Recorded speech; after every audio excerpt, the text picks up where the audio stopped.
Hello and welcome to Wake and Jake, a very special edition. It's award season. The All-2020s team gets decided today, and it is with the begrusome twosome and a hat and threesome. Myself, Foolish Bailey, and Big Baby David, as we are going through the MLB All-2020s team. I messaged Bailey yesterday. God, you're good. And I was like, hey, man, if you got time tomorrow, which you did, I was like, win. I was like, hey, Bailey, if you got a big one, if you've got an evergreen idea, something that we could listen back to, and not only can you listen back to it now, you can listen back to this for the next 5 years or so, as we're doing our All-2020s team. And I believe the rules are, and I'll let you explain a little better, but it is what you have done from 2020 through now. It's not anticipatory. It is if the decade ended today, these are the best players of the 2020. That's correct. Okay. And the impetus for this, good podcast word, impetus, is that we are approximately at the halfway point of the decade. And let me explain that a little bit further. 2020, 60-game regular season. Right. And now we're about 40 some odd games into the 2025 season. That means this decade, your favorite team has played about 760 games and has about 760 more games to go until 2030. So this is the halfway point exactly of the 2020s as a baseball decade. And we're going to be looking back at some of the best performances at some of the best players of the 2020s so far. The midway point. That's probably a scary realization for some people. Some people just swerved off the road. And if you didn't, make sure you're subscribed. And I'm excited to go through it, Bailey. And I think we've ended up, as we always do, we've fallen into a fun way to do this because there's some layups, and it is tricky sometimes doing episodes like this because you can end up on Talking Baseball. We end up not talking about the Dodgers a lot because it's just kind of like, well, guess they took 2 out of 3. I'm not surprised. Shohei homered. Does he make the team? That we do want to give out our flowers to the best of the best, because that's how it should go. And I think we, at the very end, stumbled into a fun idea to kind of do this draft concept-wise, where we'll each go shot for shot until we find maybe some controversial talking points, because there's a couple positions that are very up in the air, and obviously there's some guys that have dominated this era. And before I'll let you tee up any final thoughts, Bailey, I do something that I'm excited for as I went through some of these names. There's a few belle of the balls that don't always get their flowers year in, year out, but because they are so good every year for the All-2020s team, I think they're about to get their credit, which is pretty cool. A couple pitchers come to mind for that. So yeah, anything else you'd like to tee up before we get into it? I just think there's a lot of ways to talk about this. Like sometimes I looked at the counting stats. Sometimes I looked at the more sabermetric rate stats. And the big thing for me for some of these was, did you have a moment? Did you have a playoff moment? Because I think that can sort of make or break your legacy over the last 5 years or so. So we'll see. We'll get into some fun, healthy debate on that. But there's a few ways to do this, but hopefully we'll come to a consensus together. We've each sort of made our picks, and we're gonna mix and match, try to reach a consensus. God, and I had a funny moment. I was gobbling down my lunch today to get ready to do this, and I was thinking about, when they roll out the All-2020s team at the 2031 All-Star Game in Nashville, and we get to see all these guys on the field together. So that's going to be a beautiful moment. Bailey, I will check the first box. I will take it as a quote-unquote first pick of the draft, and there's a little bit of a reason behind it because he is ours. And it's really insane what he has turned into, and he's not slowing down, he's picking up, which that doesn't make sense. And I should lay this out for the people, this always gets tricky because do you do a center field? How do you do the outfield? We're going to do a DH and 1 util, which we will figure out along the way, with 5 starting pitchers. And 5 relievers. So we're going to give the relievers some love as we are in the relief era of baseball. So I'm happy we're doing that because that's often an easy thing to skip along with your normal infield. And this man, If I wanted to do a center field speech, we can check that box. If another guy comes up, cool. But the fact that Aaron Judge has done a lot of what he has done this half decade, while a chunk of it has come from center field, since 2020, it's a 1.064 OPS. He is the only hitter that has that. Yep, that's pretty insane. A 37.3 F4. I don't want to get too lost in war in this, although obviously that's going to point us in a lot of directions here. What Aaron Judge has been nothing short of amazing. It's getting better, and people are arguing if he's the best right-handed hitter ever.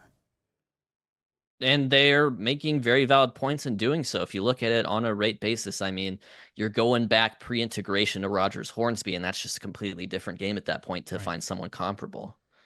He getting to watch him day in, day out is truly a treat. I try to appreciate it. And he gets better every year. I feel like I've said this on every program now, but it's been pretty cool to see, and I should give my man the Jombino a shout out because it's not normally how I enjoy the sport, but I know it was 2021. I can picture John Smoltz on the broadcast being like, Judge struggles with sliders away, and there's me angrily being like, oh, like every hitter? And then Judge got actually really good at hitting sliders and taking the slider away. And he struggled with changeups and I think splitters for a year. And then he addressed that. And now he's the best contact hitter in the game while being a 6'7", 280-pound man who also plays a high level of defense. Not necessarily when he was in center field, but as a right fielder, he truly does. That Aaron Judge, I think, would he have been your 1-1 pick if we had to list it that way?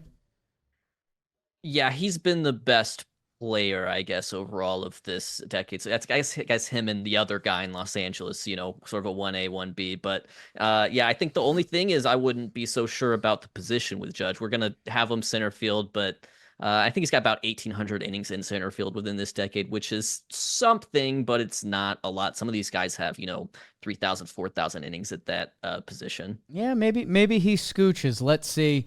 Bailey, I'll present your first pick of the draft. It's brought to you by Cushy Dreams. I know a lot of people enjoy the Wake and Jake show while getting their cushy on. It's the best in legal cannabis, and it just got better. They've got their high-powered THCA flower. Smoke it just like the real thing, but this stuff is legal. Sativa strain, indica sativa, whatever you're into, they have it. And if you haven't tried it, try it out with Cushy Dreams, or maybe gift it to a friend that you know enjoys it. They have everything, gummies, the smokable stuff, whatever you're looking for, and they are giving you 20% off all D9 gummies, smokable THC flower, and the entire store when you use code JOHNBOY at checkout. Thank you to our friends at Cushy Dreams presenting Wake and Jake sponsor. Like that a lot. Bailey, where are you going, kid? We said earlier, this is kind of like a battleship or a categories. Like, I'm trying to, hit your spot, right?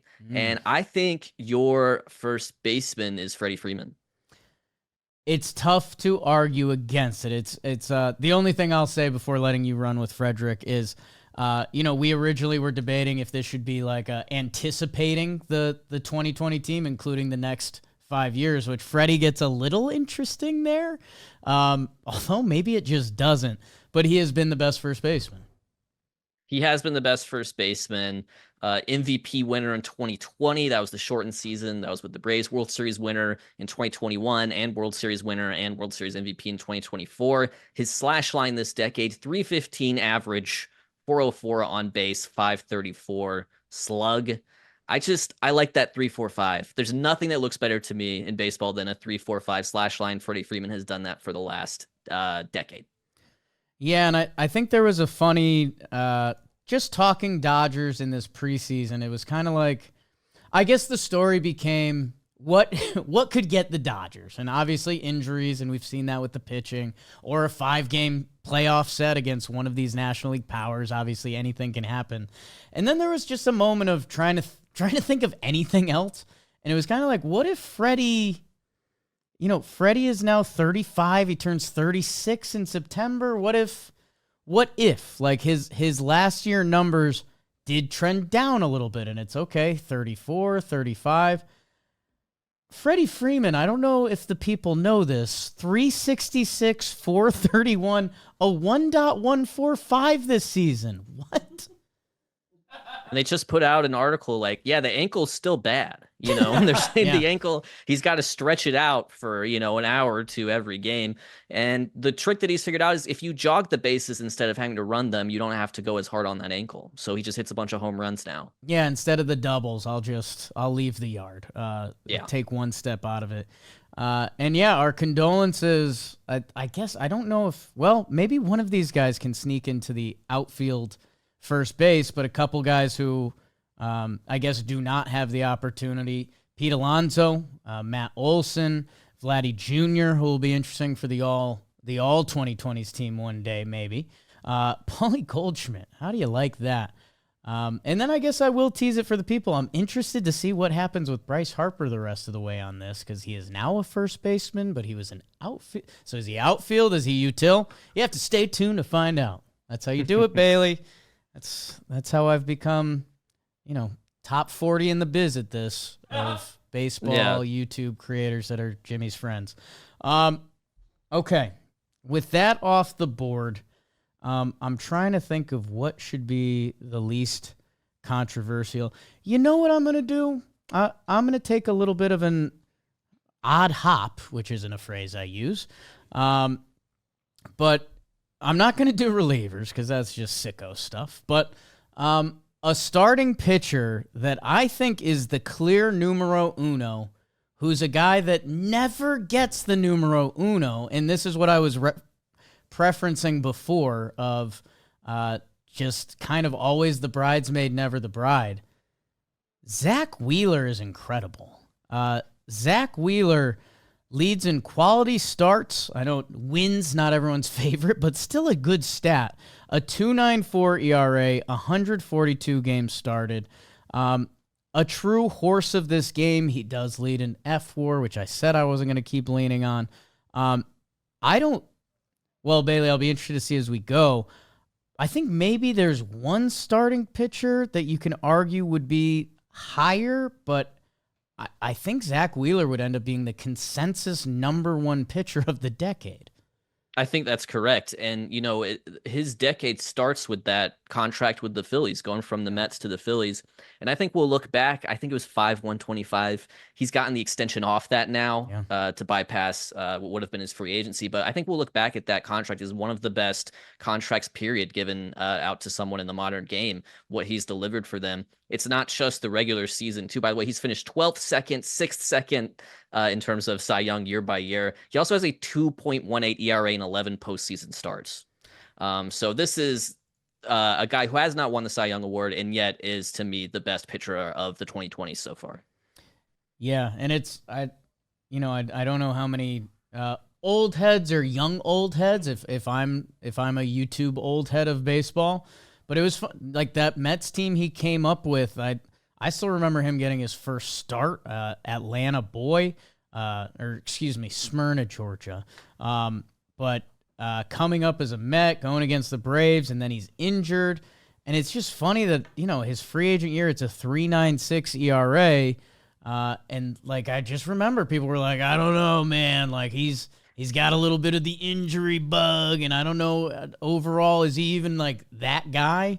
And he easily, if you start from 2020, he is, which is incredible for him and has been incredible for Philly fans. There's an MLB Network clip from, I can't remember exactly what year it is, but it is around when Wheeler was getting started, where they have all the analysts in the studio doing comps of themselves. So past players seeing, who do I see myself in, these current players? And Smoltz just straight out comes out and says, I see Zack Wheeler. When I look at myself and my career and what I could do, they show some of the videos side by side. The delivery is very similar, and everyone's like, "Oh wow, this is huge for Zack Wheeler." And yet, year after year after year, that comp has looked pretty solid, to be honest. We've joked about Smoltz a little bit, but that's a heck of a call. Yeah, and I have a little old man at Smoltz when he goes old man, and he's like, I'd rather have a guy throw 92 with accuracy than 98 anywhere. And I'm like, well, I kind of know what you're saying, but also no. If John Smoltz compares you to him, that means he really likes you. And Zack Wheeler is very good. Where are you going, Bailey? I'm gonna go third base. Third base, I feel like just the generation of third baseman we're talking about, I think we'll have to look back on one day. It's just sort of redefining what the position is. This generation of players have made third base a premier position in the league in a way that it kind of hasn't been throughout the majority of the history.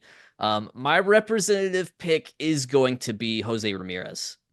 I think you could look at Machado, who sort of like signaled, in the 2020s at least, like the beginning of Padres' relevance with his signing. You can look at Arenado as well, but for me, J-Ram is the pick. MVP runner-up in 2020, should have won, then went 6th, 4th, 10th, and then 5th last year. And what's kind of funny with J-Ram is people were actually counting him out a little bit after his 2019. He had a bad first half, got injured in the second half, and people were looking back at some of the other great seasons he'd had before as if maybe they were fluky. It's crazy to think about, but then in the 2020s, just model of consistency, all-around player, steals bases, plays good third base defense that is somewhat overshadowed by like the platinum glover guys ahead of him in this generation. But for me, J-Ram, just looking at the 2020s, he is the best third baseman. I cannot imagine the battle we could have got into with Nolan Arenado and Manny Machado in the 20-teens because both of those guys get hurt by racking up 37 and 38 WAR respectively from oh my gosh in that era. So they kind of get it cut off. It's funny that Bregman has a couple of his big years cut off by the 2020 line too. And hey, if I'm going to say that for them, I could say that for Jose Ramirez, who, his 2017 was a 7 WAR season. Same with 18, but he just continues to roll on. And it's, again, his consistency, and maybe it's just being the best all-around player that whether it's defense, whether it's speed, whether it's the power stroke, he continues to be there. And now with that little wind tunnel they've created in Cleveland, the homer totals might just keep going up for a few years. He was the pick, and I debated doing him over Zack Wheeler. Yeah, okay, so we're good. I need you to snipe me now. I need you to find the player who's on my board too. Okay. I think I don't want to say being high and tight about it. I think I have another player that shouldn't be up for debate. I'll be interested if you try to, because historic hitting is tough to match, and I would put Juan Soto on this team. I'll be interested to see if you want to pipe back on it, but the offensive numbers are so a 162 weighted runs created plus. I think the highest on base percentage of any outfielder that I would assume scrolling through the other positions is just the highest in general. That I'll hot take. I'll take Juan Soto. Yeah, you are right. It's a higher on base percentage this decade than Judge still, right? Which is kind of outrageous to think about. The other thing about Juan Soto that's just so insane to me when I look back at his career, and especially this decade, he's played for 4 different teams in this time frame. When has a player this good ever played for 4 different teams, at this point in his career? It's unprecedented what he has done. Would have won MVP in 2020 if he hadn't started the season on the COVID IL. He was the runner-up in 2021, another MVP caliber year last year, 2024. Juan Soto's on this team, and I'm giving him an outfield spot. He's played a lot more outfield than any sort of DH, so I think he is a corner outfielder for us. I do miss watching his at bats every day, and boy, it is going to be an electric weekend in the Boogie Down Bronx as he returns. I think a lot of baseball will have their eyes on that, or maybe the loudest boos the Bronx has ever heard, which that is that is a very high bar. Where to next, boss? I'm gonna go another starting pitcher. I think. Okay. I think you've got Corbin Burnes on your board. I do. Yeah. I think he's the second best starting pitcher of the decade. If you look at it, he's just sort of trailing behind Wheeler a little bit. And it's great because he is so emblematic of this sort of time frame we're talking about, because 2020 is really when he broke out in a small sample. In 2021, the Cy Young season is when he proved he could do it over a larger sample. And he was hot garbage in 2019. So that's just kind of awesome to see. His highest ERA this decade is 3.39. That is my Corbin Burnes stat for you. He'll be joining Zack Wheeler in our all 2020s rotation. And I think he's the only one that has an argument. Very similar starts, 141 to 142. The ERA is slightly lower. Like I said, Wheeler has him in quality starts. It's the only guy that I feel like you could really split hairs over. Again, I think Wheeler would get the nod for most people, but Corbin Burnes, it's the model of consistency. Like even his Orioles season last year, it almost felt boring or not electric. And where the season numbers landed, it's historic, maybe a little dramatic, but for this decade, as good as it gets. Yes. Great add to the team. I think we're starting to enter hairy territory, if I'm being honest. I don't think things are as clear as they should be. I'm gonna take a stab at one. I'm very interested to see if you fight back on this, because this is my Zack Wheeler of the hitters. Okay. I think year over year, this player, model of consistency, arguably the second best player at their position. I think they are a core part of one of the best teams in baseball. It's become a running joke on Talking Baseball as we do these awards monthly. I have Will Smith as my catcher. I'm okay. I like the reaction already. Of the crop, I see I've got Real Muto, Salvi, Cal Raleigh, who I think if I was projecting for the rest of this, what Cal Raleigh is now turning into.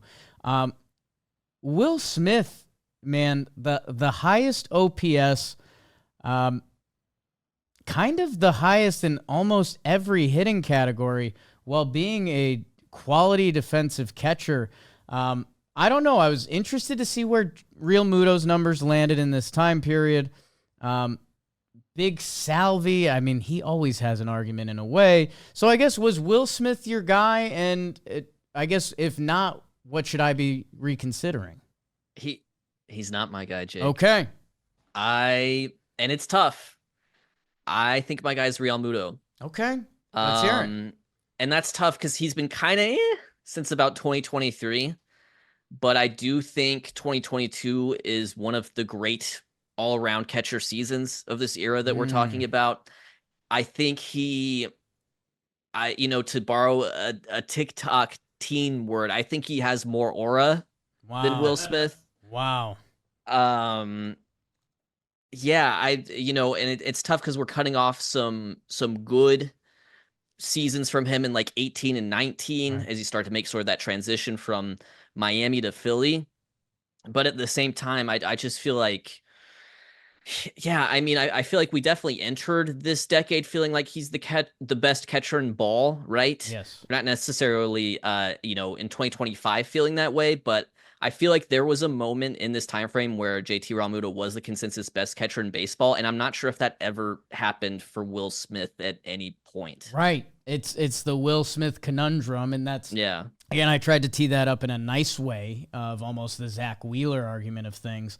I guess I wanted to present this to see, and that 2020 is a impressive nugget. I guess it's 2025, and there's been parts of the last two seasons where JT Realmuto hasn't felt like a strength almost. Like I wouldn't say a negative at all. He's still JT Realmuto and how impressive his defense is. And unfortunately, you're right with the aura thing. He's what you want from a catcher. I don't know. If Will Smith had a little more, if Will Smith rode a Harley to work, does that mean he gets the vote? That doesn't feel right to me. Here's how we should do this. This is a negotiation, right? Okay. I'm going to let you have Will Smith, and then I think later on I might go bat for a different Philly. Interesting. Okay, let's how about this? Let's write Will Smith in with pencil. Yes. If there needs to be a negotiation, again, as far as locks go, I knew this was one that was not as much of a lock, and maybe I did let a little bit of the future kick in where Real Muto, we have seen it's going down, where Will Smith had a quote-unquote down year last year where, he ended up with a 115 OPS plus, and again, he had a really rough stretch that I wouldn't be surprised. Right now, he has a 915 OPS that, like, I think Will Smith is going to have his best catcher season, and it's just been, he always gets one-upped by one person. So let's see. I don't agree to your trade terms yet. Okay. It'll be in light pencil, Will Smith, that I'll be interested to see what you negotiate later. We'll get to that later. And is that now, or what do you got? No, I think I'm going to take aim at a different position. Okay. I guess. I mean, okay, here's the thing. This guy is definitely on the team. It's just a question of where. I'm going to go Mookie Betts. Yes. And the way I've sort of looked at aligning it, I think he is best served in our util. And here's the util argument. I mean, this guy's made starts at right field, second base, and shortstop, and not just like one or two starts. Right. I'm talking like, at least, 100 or so starts at even those infield positions. He is without a doubt a player of the decade. Two-time World Series winner, MVP runner-up in 2023, career high homers in 2022, then 2023. Like Mookie's on this team somewhere. Yeah.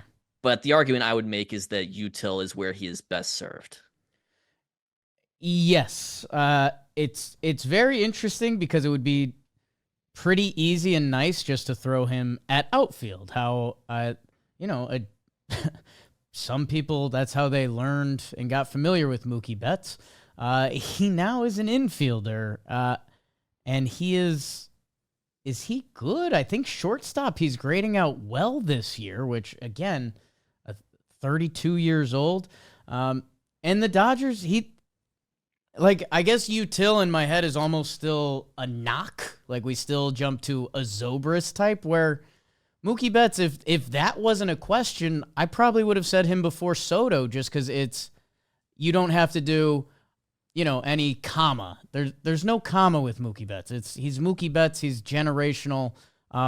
Just the way the Dodgers have started to use him is the only head tilt, but that should be viewed as a strength.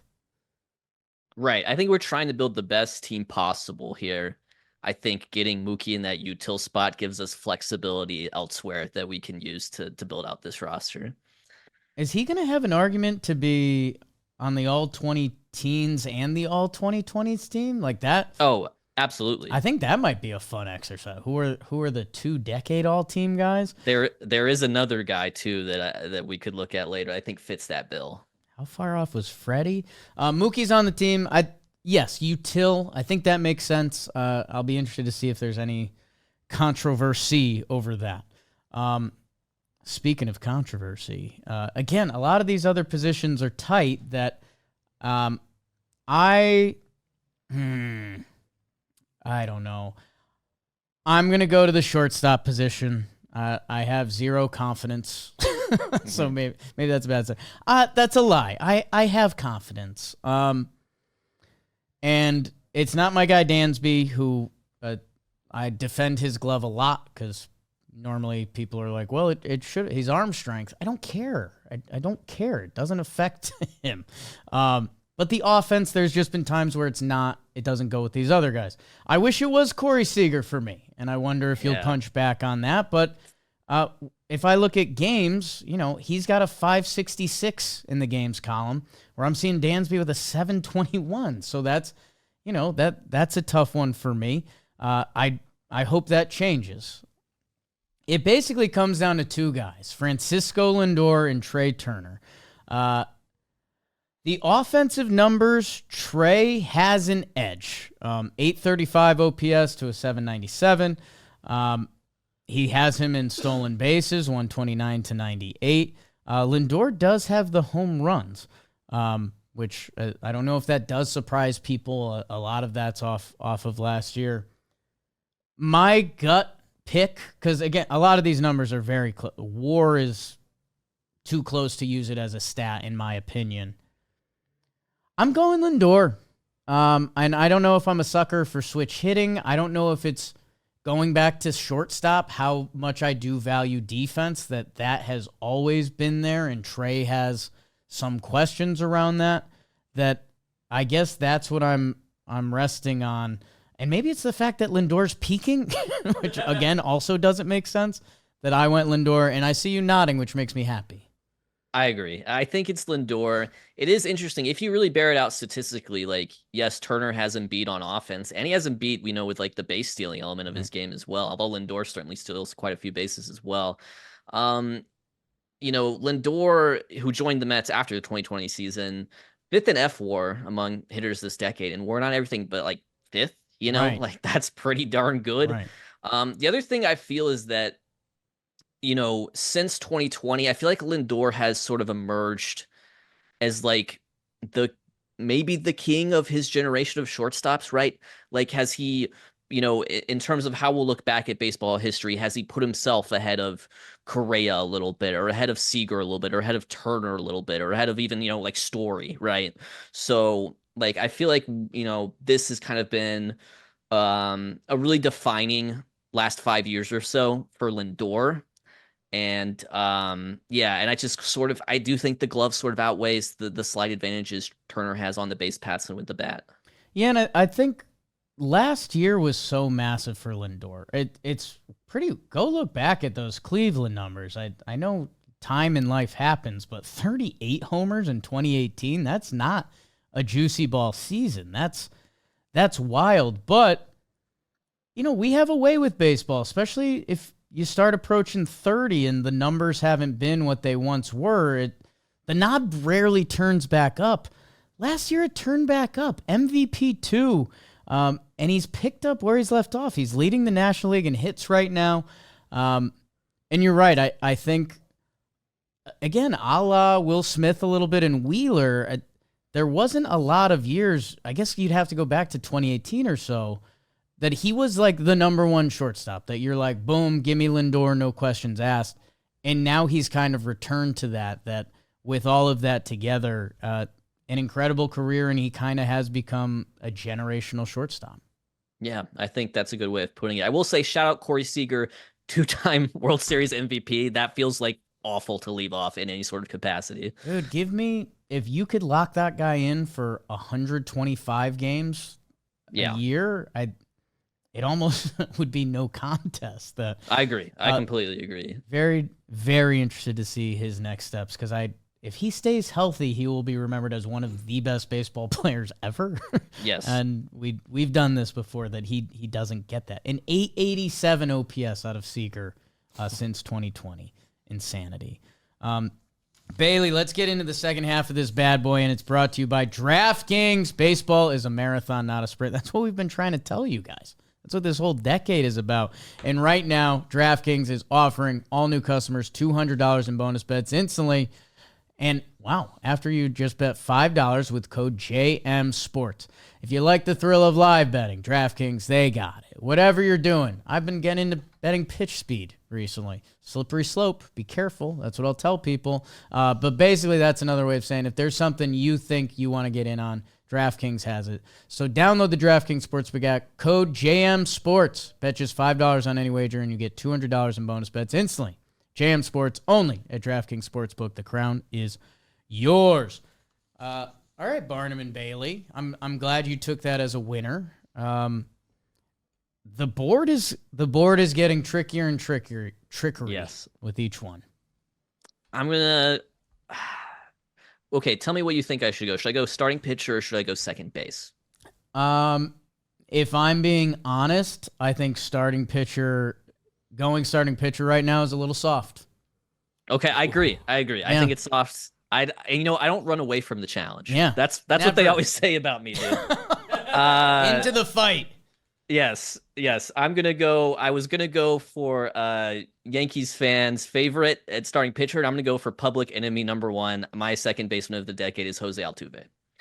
And it's tough because Marcus Semien is right there for me. And I think the question with Semien for me is like, is 2 great seasons this decade enough? Right.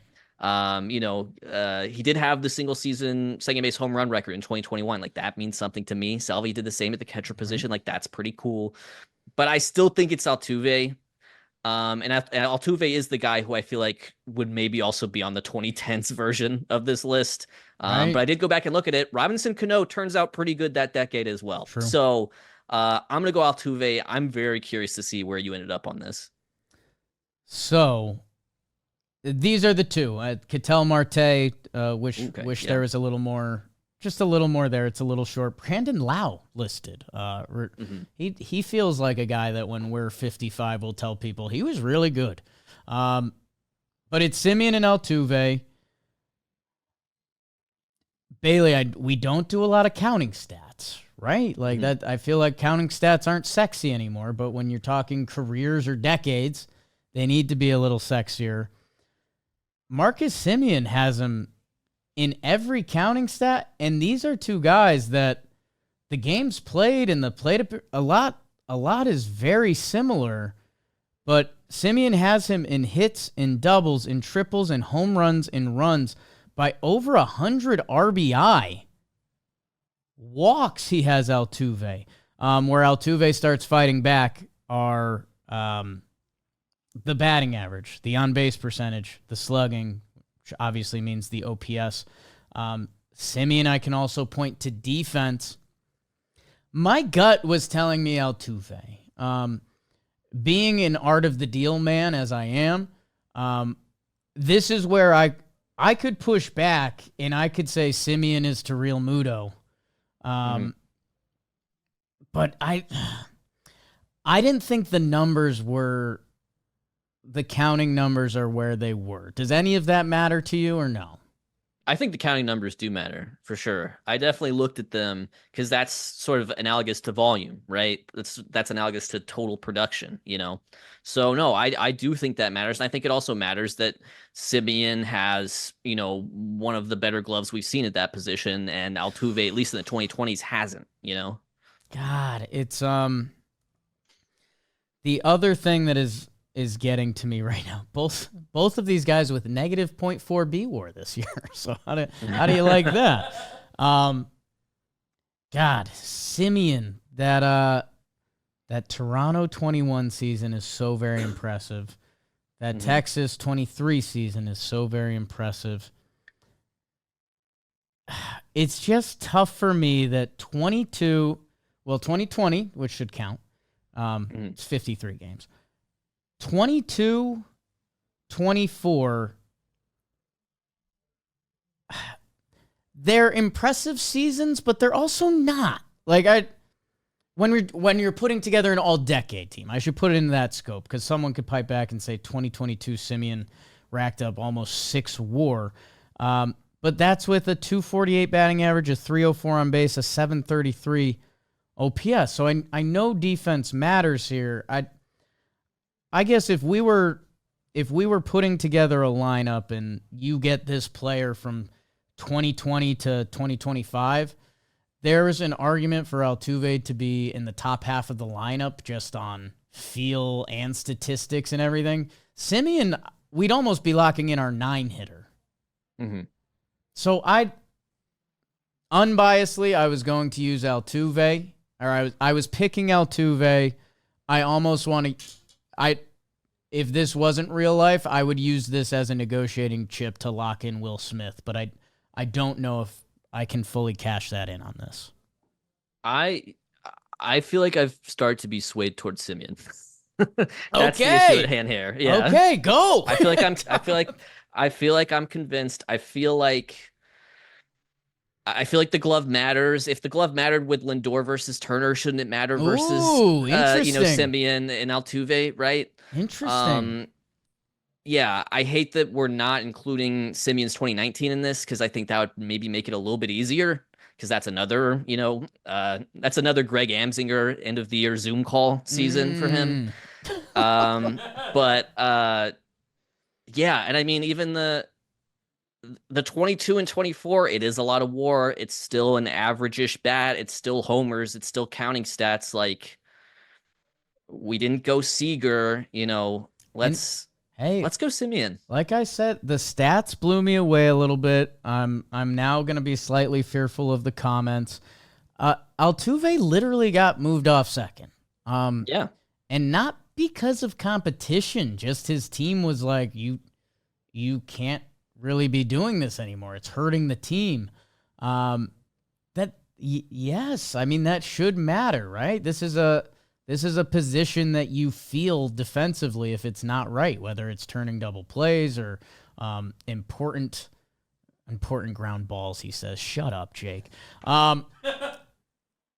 I'm okay. I think I just lost my negotiating chip, and congrats to Marcus Semien, who maybe that 2021 should be enough to bring home, or excuse the 21 and 23, 45 home runs.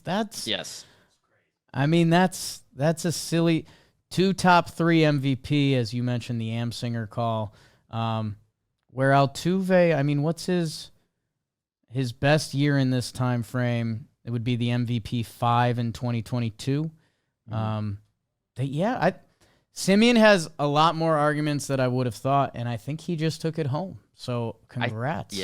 I think maybe Altuve gets this if he doesn't start 2023 injured. That sort of hurt the counting stats element. And Semien, an Iron Man. Right? And as they say, the best ability is availability. One of the sport's like true Ironmans, led the league in games played in 21, 22, and 23. So that should in fact matter, as does defense, people. All right. I guess after these 5 years of building up goodwill in Houston, it's all out the window for me right now. Yep. So BBD, let me see our roster if you could, quick, because we have a catcher in parentheses that we'll have to negotiate over. Freddie Freeman, Semien, Lindor, J-Ram around the horn. I'm good with that. Judge and Soto in the outfield, and Mookie Betts as the util. So we need an outfielder, a DH, and a lot of pitchers. God, the outfield. There is a guy that I lean. You know what, Bailey? I feel like this is what you teed up earlier, and I think this is, or maybe it's not, and I've totally misread the room. DH is freaking me out a little bit. Because we have some impressive candidates. Yordan Alvarez, surprisingly short on games compared to these other players, but his rate numbers are incredible. The highest slugging, the highest OPS, the highest batting average. Shohei Ohtani is here. 287, 393. The stolen bases, which may be the differentiator, and the most home runs. Never mind the whole throwing the ball thing. And then it's Kyle Schwarber, who is a historic power hitter, 188 home runs in this time frame. I'm starting to think leadoff Schwarber shouldn't have been a thing. I realize it was cool and it set a tone for that team, but I've really enjoyed seeing him in the middle of the Phillies lineup again, and I think he has as well. Is the answer Shohei and don't overthink it? I will say Shohei should be the DH. I think I feel the same way. I feel kind of bad for Houston on this one because I feel like Yordan is... They're both 160 WRC plus this decade, but also Shohei steals a bunch of bases, but also Shohei pitches, so maybe the argument should be he goes somewhere else. Listen, that could be even argued as utility. Right. He's a pitcher and a hitter, right? That's utility, you know? Take that, Tommy Edman. I landed Shohei DH because it's like, well, there's only really 3 pitching seasons here of the 5 for him. And he won MVP as DH only, and he has 197 home runs and 133 stolen bases, which is like kind of the best power speed combo we've seen of the 2020s. So yeah, I think Shohei's our DH, but I do want to sort of special shout out Yordan Alvarez. Well, hey, I'll put something on ice. Let's put Shohei in at DH for now. He has a util argument. Yeah. That maybe the final debate in the lineup can be the last outfield position. But I do think it would be hilarious. Shohei is the ultimate utility player in a way that maybe there is a Jordan versus the final outfielder argument. I don't know if you want to go there now or if we I've finally involved the relievers, and they will be the last 3 minutes of the episode, and that's fine. As they should be, to be honest with you. Come on. As they expect. Mm-hmm. I think we should go starting pitching next, though. Sure. You just made the last call, right? It's my turn. Yes, and Bailey, this is, if we're being honest, this is where the starting pitching games begin. Although you gave a hint before, but let's see. Yeah, I think you got to have Gerrit Cole on there. I think he's number 3 for me, behind Burnes and Wheeler. I don't know if you feel the same way. With Cole, this is just his Yankees year, so this starts in 2020. That's his first year with the Yankees. We've got a Cy Young in 2023. We have the 6th most strikeouts this decade, despite having missed some time, and a 3.12 ERA. I think just the highs are sort of worth, dealing with some degree of absence here. And when I think 2020's pitching, I just think Gerrit Cole. You're right. There's something generational about Cole. It's supposed to be this exercise that when you think of this era, and we're old men flipping through old books and websites about it, like Gerrit Cole will be, the image of Gerrit Cole will be in our head. What's funny is I thought you were going to go with a different now Yankees starting pitcher. Because sometimes I feel weird that I have to defend this. There's times when I'm an ERA snob. And the fact that blows some people's minds frustrates me because it's the earned runs allowed. Right. And that's a lot of what I'm worried about as for my starting pitcher. I get it's not a great predictive stat. There can be times that, at the halfway part of the season, guess what? One guy is probably, his ERA is going to go up the rest of the way. One guy's ERA is probably going to go down the rest of the way because that's what the FIP and other indicating stats would tell us. But when we're judging performance, I don't care about the predictive stuff as much because it's what did you give me? I cannot believe what Max Fried's ERA in the 2020s is. It's the best. It's a 2.68, and the next closest on this list is Burnes with 2.88. That the starts in the innings are below a couple of the true horses, and that would be the argument against it. And it becomes the over this 5-year span, how much do you value another, 100, 150 innings by a couple of these guys? At a certain point, the starting pitcher is to keep runs off the board. And a guy who I believe is not going to make this team, Blake Snell, who has been the image of not going long in games, also with injuries. Max Fried has him outpitched by 115 innings or so. That when you were alluding to it, I was interested to see if Cole, I had Fried before Cole, they may as well be both on the team. You know what? I had Fried 4, so I'm with you. And I'll say this: can I defend your ERA take, please? Single season, trying to figure out true talent level, totally with that, downplaying the ERA. This is a 5-year sample, right? We're talking about 5 years. Across 5 years, ERA doesn't just matter; it's the only thing that matters. Wow! Clip that. Send that to all the hipster baseball kids. You have analytics classes in high school shivering right now, Bailey. Yes. They're horrified. Oh, no. I feel bad for the future Max Manises having to hear But that's what we do it for. That's what we do. The FIP, the XFIP, the Sierra, the swinging strike rate, the CSW. It's all about trying to figure out who can have a good ERA for 5 years. It's to get That's what it's all about. Bill James just took another shot of tequila on the beach somewhere. Okay, so with that, Bailey, I don't know if you realize I just snuck in my pick. You went Cole, I went Fried. So we have well done 4 in the rotation. The bullpen waits. We have an outfield / DH debate between Jordan and whoever the last outfield nominee may be. one starting pitcher. If you want to check a bullpen box, I'm okay with it. Let me know. Yeah.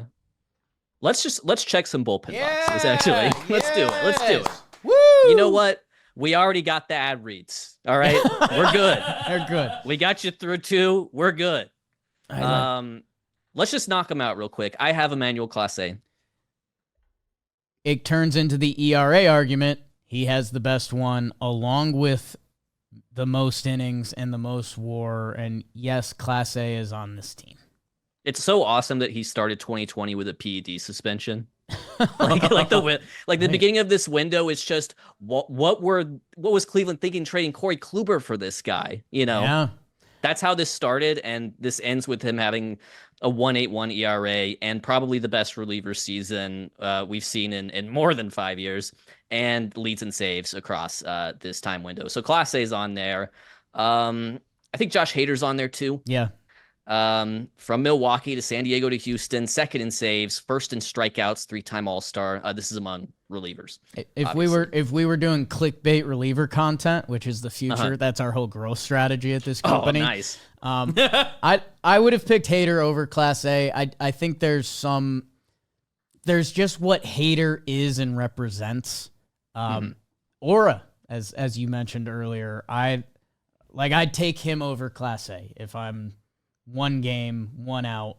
Obviously, if you want to do righty-lefty stuff, I'm just what Hader represents on the mound. I think has been the scariest reliever of this era. Yeah, scary is a good way of putting it. Yeah. I mean, Clase's pumping 100-mile-per-hour cutters too. I wouldn't be happy up there. No, I wouldn't be pleased with myself at any point. Do we want to keep going? Because I think there's 2 more that are there's sort of a Mount Rushmore situation, and then we can argue about 5. Yeah, that's where we're going next. I just like showing off my mouth trumpet when I can. Baby. That's pretty good. Thank you. And I'll say it, even with an ACL tear, was it ACL at the World Baseball Classic? Yeah. I can't remember. Was it ACL? Off the mound. But yeah, I mean, I think this is such a fun half decade to look at for Edwin Diaz, right? Because this is his resurgence after a terrible 2019, and they lost the trade, and then they won the trade, and then they lost the trade, and then it turns out they won the trade. 2022, 118 strikeouts, 18 walks, 3 home runs allowed. That gets you a FIP under 1. And this is sort of ninth inning centric, but I do think the ninth inning is different. I don't, yes. There's probably some middle relievers out there with better ERA than Edwin Diaz across the last 5 years. They're not racking up the saves, We live in a generation of strikeout is king, and he has, of all these names listed, he kind of out of the bullpen. He's got Chapman, he's got Devin, he's whoever punches tickets for you. His rate at it has been the best. And yes, saves in the ninth inning. Clear pressure is a real thing. Go watch a golf tournament. Go watch a ninth inning. It's different. Edwin jumped off to me. I'm interested to see who's your 4th reliever lock. Yeah. Do you know? Are you willing to take a stab at it? Your 4th reliever lock. Is it Devin? It is. Okay. It is Devin Williams. And I understand it. Here's the ERAs this decade for Devin Williams, okay? Just year by year. 0.33, 250, 193, 153, 125, 836. Ooh, who said that? But yeah, he's the second lowest ERA after Clase. He has hardware. I love that 2020 Rookie of the Year for him. I love hardware. He sort of, set up man to closer with the Hader departure. This is what did it for me. I'm a big reliever WPA guy, win probability added. I think that's kind of the best way to assess relievers. A lot of the times he has the highest WPA this decade of relievers. So yeah, the lesson is trade your closer. Bad timing for this. Although he's been clean in extra innings this year, and not enough people are talking about that.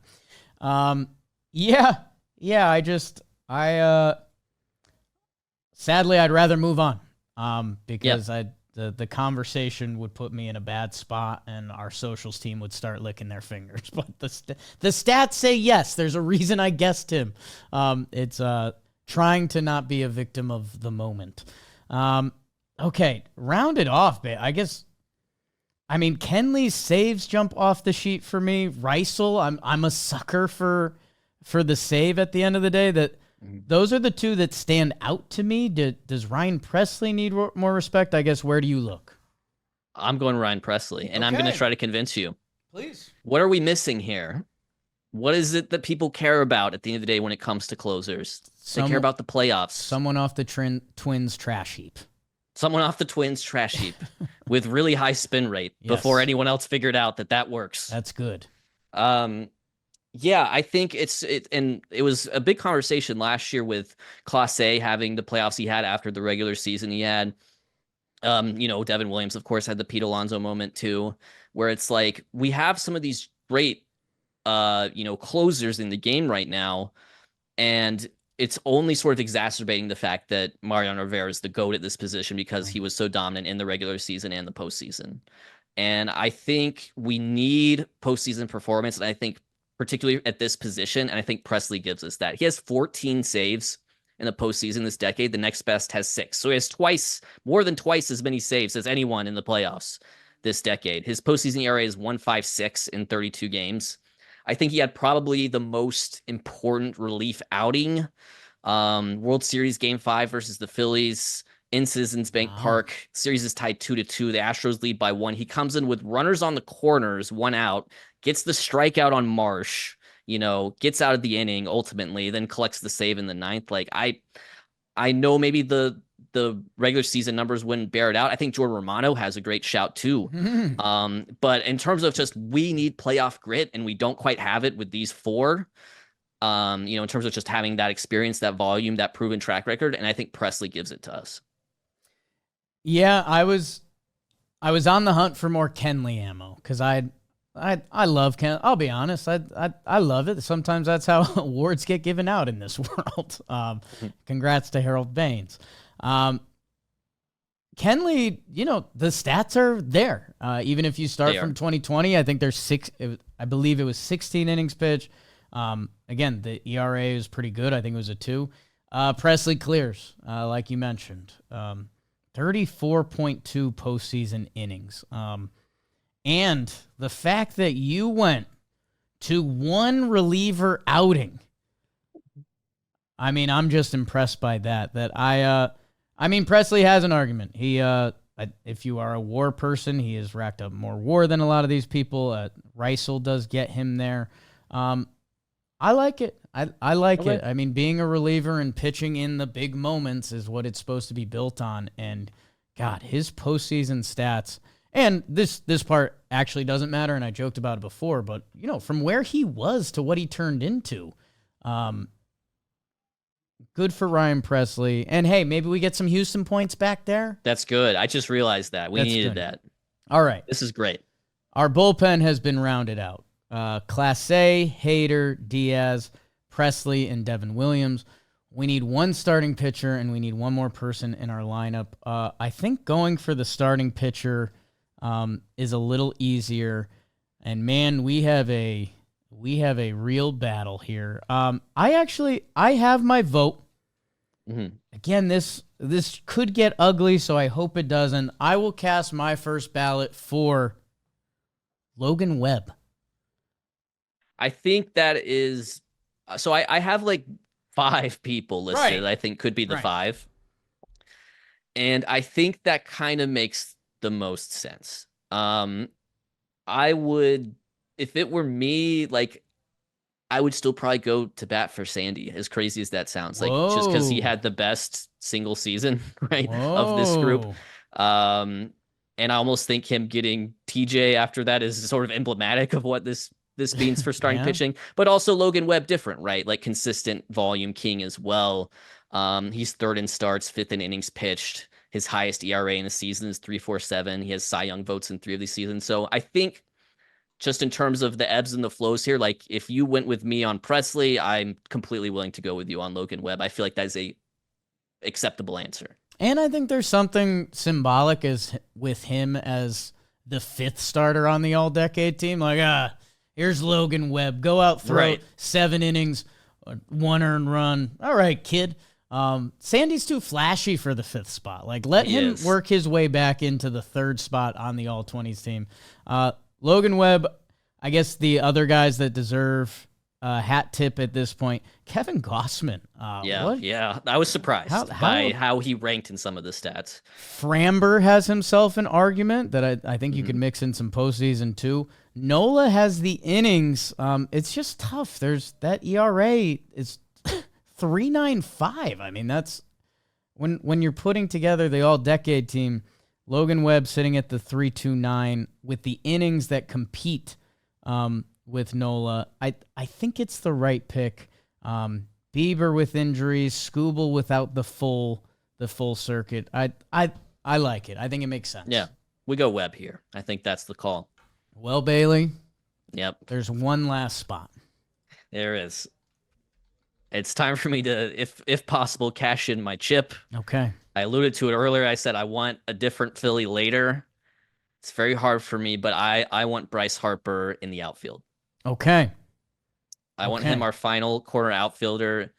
You look at it, he's 1,600 innings in right this decade versus 1,800 innings for Judge center field. So if we are willing to go Judge center field, I don't think it's that much of a flexibility in our standards that we would also be willing to go Harper and right. Second MVP in 2021. He has battled through injury in this decade. He's battled through position change, but he has always been good. And then I've said it before, I'm a big postseason guy. How about not just a 1 dot, but an 1153 OPS in 34 postseason games this decade? I feel like just, it's Harper, right? I think that's how we round it out. But there are a lot of good options there that are also could be right fielders, including Mookie, who's our util guy. Right. That's the funny thing. I mean, you could technically put both of these guys at util if you want. You could DH Harper and util Shohei. You can do anything. We got flexibility, and maybe that's a credit to them. I think the only person that should really have a gripe at this point, if that's what is completed and to be done, would be Kyle Tucker. Yeah. And we've had a lot of discussions about defense and all around baseball, and Kyle Tucker has been that. It is a very interesting. Kyle Tucker might be peaking. We're finding out this year, like what he did last year and what he's now building this year. That by the end of this year, Kyle Tucker versus Harper, people might even scoff at that if Bryce has a 5 WAR season and Kyle Tucker does put up that 8.5 WAR season that it's been waiting to happen. As a baseball player, and maybe this is where postseason does, like I would rather have Bryce Harper. I mean, I can't believe I'm saying aura again. If it's Game 7 of the World Series and Kyle Tucker steps in the box against your team, hey, that's a bad feeling. I'll be honest, that's not a good feeling. Bryce Harper steps in the box in that World Series game, you've come to grips with losing. Right. And he's so good that, it would feel odd to not have him on this team. And maybe the other, if I'm scrapping for Bryce Harper facts, dude, the move to first and how swimmingly he has done that, along with some other current day events with another player. Like, we accept stuff sometimes just because, okay, Harper's going to first. Hey, he's okay at it. Hey, he's actually kind of good at it. And it's passed when it shouldn't be. Like, that's so impressive. Meanwhile, the situation in Boston was what I was alluding to. I would like to have Bryce Harper on this team. I guess, you mentioned playoff moments. You'd rather have Harper over Yordan? Yeah, that's the tricky thing as well. I love me some Yordan, but I'm feeling a little bit better about like a lot of these Astros players finishing, second fiddle. Now that we know the Astros fans, they love Ryan Presley. They love him. We gave you Presley. We gave you our best. We gave you our best Ryan Presley years right before some horrendous stuff happening in Chicago. Forget Altuve. Forget Jordan. This is what you guys want. Even Kyle Tucker. Yeah, right. Bregman.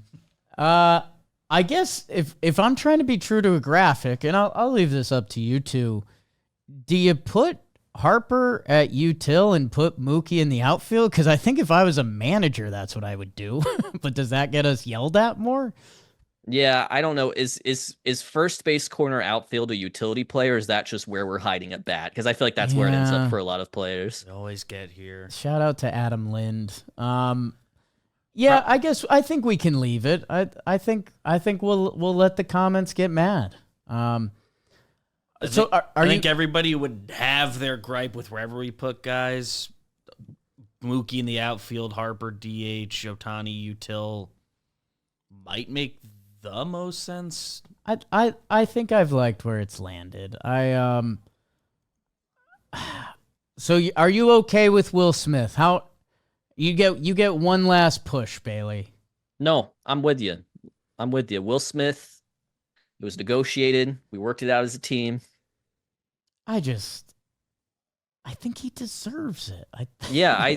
The thing is, like, Will Smith's worst season this decade is better than any other catcher's worst season this decade. It's a high floor for Will Smith, and that's what gets him the dub. Hopefully this is the year in the National League that Will Smith truly gets his credit for the full season. And I shouldn't be anticipating that. He's got the most runs. He's got the most RBI. Counting stats. I should have used counting stats on you. We love them. Okay. So with that, people, BBD, if you could put it up one last time. Our all-decade team up until this very day. Will Smith, Freddie Freeman. They're on the same team. That is neat. Marcus Semien at second base. Francisco Lindor, your shortstop. Jose Ramirez at third. You know, they used to be teammates. People might forget that. In the outfield, Judge Soto Harper. I mean, put that into my veins. That's baseball. That's baseball. That's baseball. And that's before I mentioned Shohei at DH and Mookie Betts at util. That's a beautiful thing. In the rotation, Zack Wheeler is the horse, along with Corbin Burnes, Gerrit Cole, Max Fried for the lefty and low CRA, and Logan Webb.